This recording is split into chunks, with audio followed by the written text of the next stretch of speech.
We are broadcasting live from the Woodlands, Texas to the world. You're listening to the only multimedia FM station in Houston, Texas. Your Fusion Radio.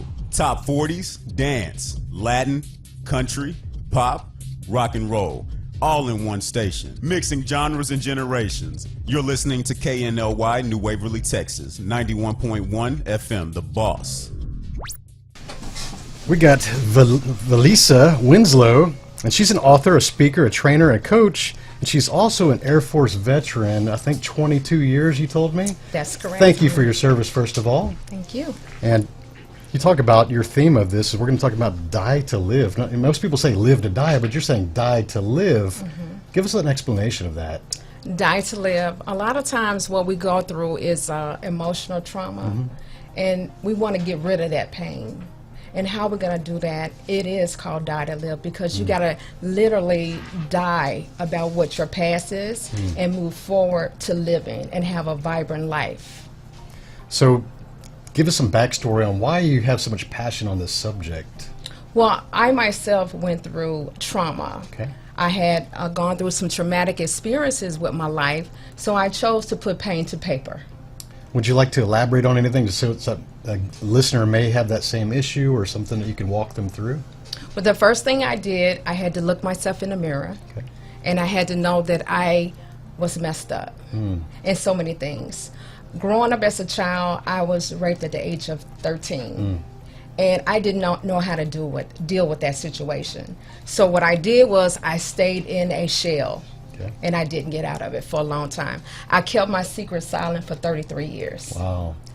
And I got tired of being in toxic relationships. How many of us are in toxic relationships and we don't know how to get out of it? Well, I started journaling out my thoughts, putting pain to paper to release it. And then I ended up self-publishing 2 books about my trauma. So after 22 years in the military, what were your takeaways from that? The takeaways with that was you do not have to be in silent. You can always know that you're not alone on this journey.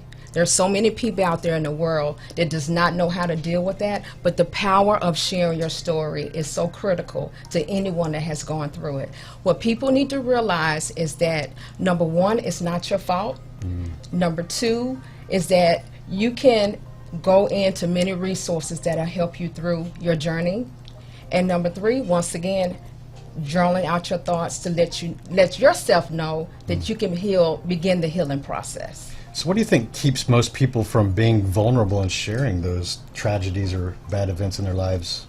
Shame, guilt is the 2 number 1 things that I believe is holding people back.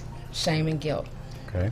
So when you're working with a coaching client trying to get them through this, what maybe some outlines on the steps of a process you'd work through? Well, the first thing I ask them, are you suffering in silence?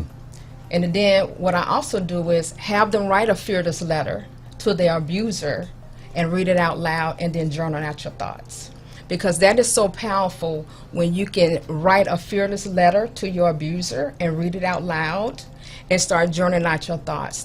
You're on your way to recovery. God, that's excellent. Good start. Well, Valessa, it's been an excellent interview. If people wanted to work with you or find you, what's the best way for them to do so? Via LinkedIn. Okay. Valessa, Valessa, Winslow, Winslow. Awesome. Well, thank you for being on the show. Okay, thank you.